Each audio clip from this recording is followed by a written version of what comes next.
edificando con la verdad. Usted conocerá una frase que nosotros los creyentes manejamos. Cuando no pasa lo que dice en Hechos 1:8, sucede lo que dice en Hechos 8:1. ¿Por qué? Porque en Hechos 1:8 Jesús le manda a sus discípulos a que sean testigos en Jerusalén, en toda Judea, en Samaria y hasta lo último de la tierra. No fue hasta que en Hechos 8:1 que los cristianos sufrieron una gran persecución en Jerusalén y fueron esparcidos por todas las tierras de Samaria y de Judea. De esta manera vemos que la resistencia no detiene el Evangelio, sino que la propaga. Y es de este tema que quiero que estemos reflexionando en este día. En Filipenses capítulo 1, versículo 12 al 14 dice así: Quiero que sepáis, hermanos, que las cosas que me han sucedido han contribuido más bien al progreso del Evangelio, de tal manera que en todo el pretorio y entre todos los demás se ha hecho evidente que estoy preso por causa de Cristo.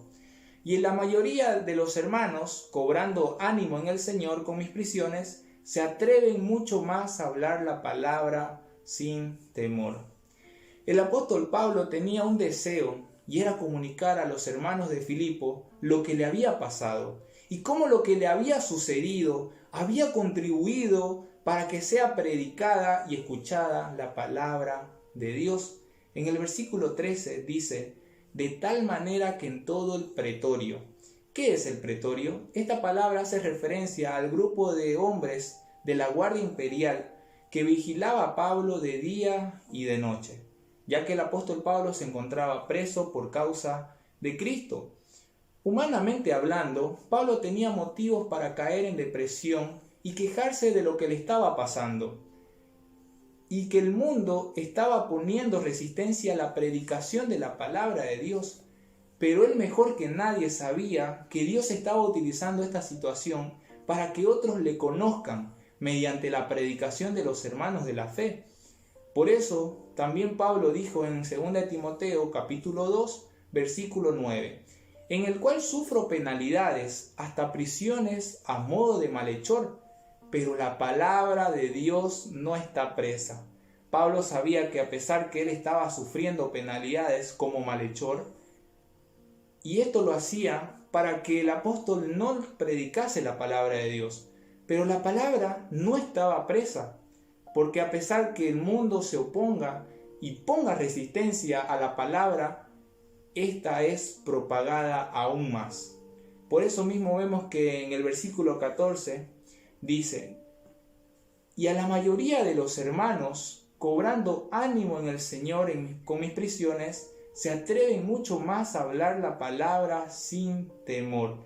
Miren lo que dice: la mayoría de los hermanos, no dice unos cuantos o algunos, sino que más del 50% de los hermanos estaban cobrando ánimo en el Señor y en las prisiones de Pablo, y de esta manera se atrevieron a predicar la palabra de Dios con valentía.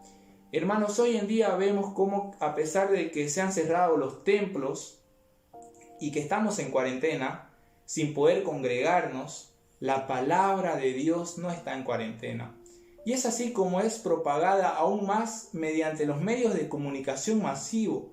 Me refiero a las redes sociales, y como si fuera poco, los hermanos están predicando en sus hogares, donde no todos profesan ser cristianos, y están escuchando la palabra de Dios. Por eso debemos animarnos que a pesar de las adversidades, debemos ser luz en medio de tanta oscuridad, que las personas que nos rodean conozcan por nuestro testimonio y por la predicación de la palabra que adoramos y servimos al Dios viviente. Hay un refrán que dice: el que no ayuda, estorba. Hoy en día tienes la oportunidad de imitar como lo hicieron la mayoría de los hermanos al predicar la palabra de Dios, y no ser como esos pocos que no quisieron sumarse a la causa más prestigiosa y privilegiada, que es anunciar las buenas noticias de salvación. Te pregunto para que reflexiones: ¿estás siendo partícipe de la propagación de la palabra de Dios? ¿De qué manera puedes sumarte para que la palabra llegue a más personas? Por eso, recuerda, la resistencia no detiene el Evangelio, la propaga. Esto es Edificando con la Verdad. Dios te bendiga.